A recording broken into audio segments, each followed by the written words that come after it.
Welcome back. So glad you're with us on our television ministry time and our video time. Thank you so much. Appreciate you. All right. We've been dealing with the sin of colorism. Okay. Now I want to talk to you sisters out there. Okay. There's a lot of you sisters out there. You're a victim of colorism.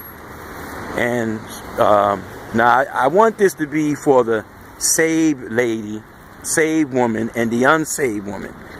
But I do, because I'm a pastor, I want to say this first to the black African American woman who is a victim of colorism within the black race. And you're saved and you're single. And you're believing God for a husband. But a lot of men have said to you in a very cold-blooded way, and you can feel it. You know, you can just feel it. Some of them, you just felt the coldness. Because you see them looking at you like the prejudice of colorism. And then you see them looking at a light-skinned sister in the church. And they're looking at them with awesome reverence of beauty.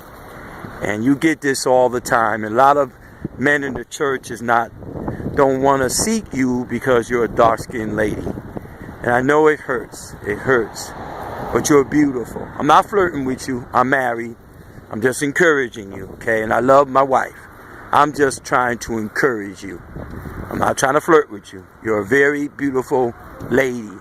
And God has a man that don't mind a dark-skinned woman. And it's definitely a deep hurt when the black community, the guilty ones, because of their own bad perception of dark-skinned colors on people, look at you like you're part of a disgusting. Listen, remember that verse. I gotta say it again. Before the foundations of the world began, you was made in him perfect and holy. And I know it's tough, but if you take the assignment, dark-skinned, wonderful lady, is to get before God. Say, I don't care what they say. I'm not going to bleach my skin. And there's a lot of you young ladies who are so much hurt by colorism within the black community that you're bleaching your skin. You're whitening your skin, risking skin cancer. Especially when you see people do it, and then you seen how they were looked at as, too black. And now all of a sudden men want them every second of the day.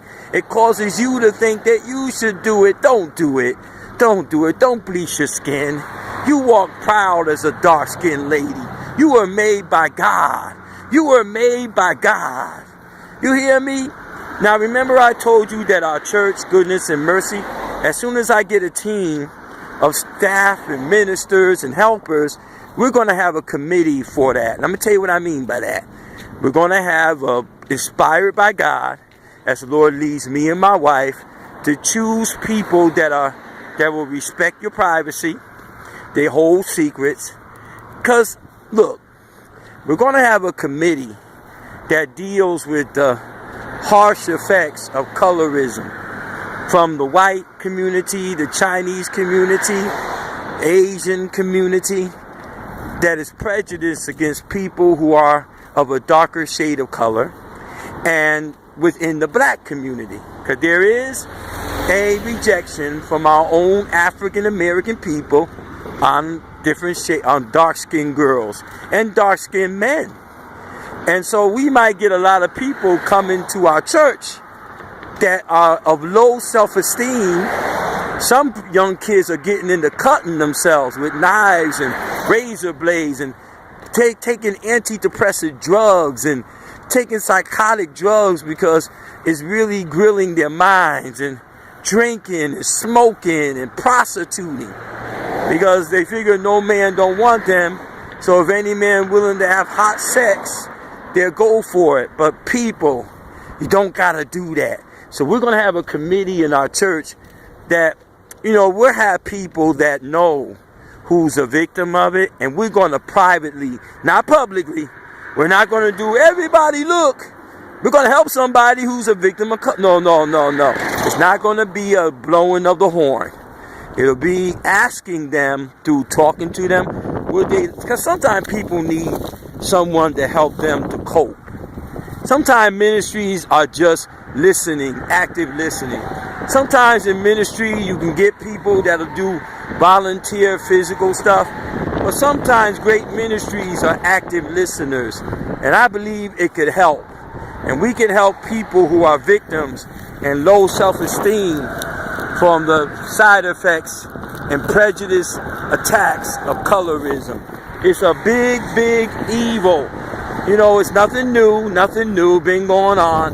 I'm not talking about anything new. I didn't bring a new revelation before you. It's just a concern.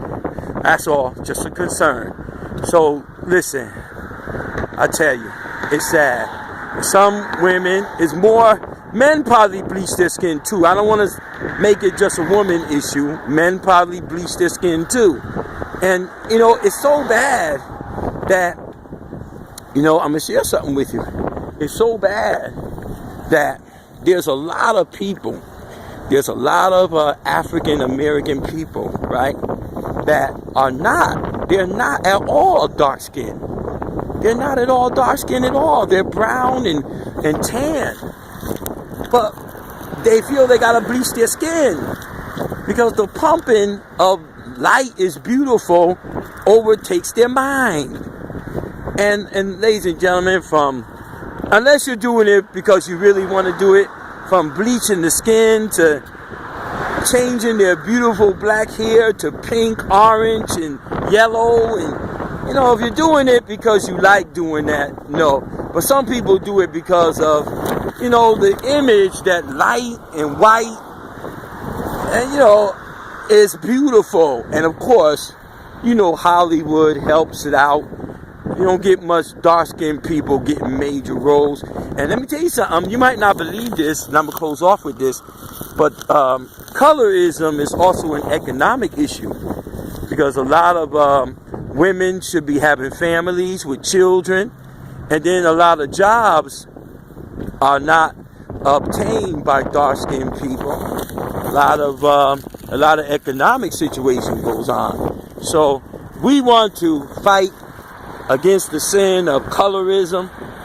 Remember, if you can't remember anything I said in these recordings, remember this. That's from the heart of myself and my wife, Pastor Charles Jefferson and Prophetess Tawana Jefferson. And our church is Goodness and Mercy Ministry Church. We are committed to help anybody who has a dark skin color tone, who are dark children of color, and their skin has to be dark if they're children or girls or men. We want to help you. If you've been a victim and you're sad, depressed because people are holding you in discriminatory ways because your skin is dark, you get it from the white community, you get it from the black community, you're a woman, men don't date you, and that draws you in a hole of sadness. You're a man, and when you get a job and you are a dark-skinned brother, the job is treating you like you're going to hurt them, and they think you're going to steal, and they think you're no good, and all up and down the line.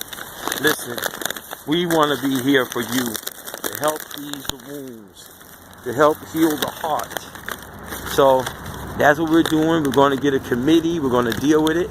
We're going to help people who are victims of it. And that's what we're committed to, among other things. So keep in touch with us. Our address is 613 Wilton Street, Chesapeake, Virginia, 23324. And for all of you that are suffering colorism, prejudice against the dark skin of your color, our hearts go out to you. We sympathize with you, and you're going to make it. Remember, once again, before the foundations of the world began, you was made perfect and holy. And if you stay with that and you walk proud and be glad God has made you of a darker skin color, and God will send you people that'll stand there with you. And if you're a woman, He has a man for you. And if you're a man, He has a woman for you who loves you, regardless of the color. Bye-bye.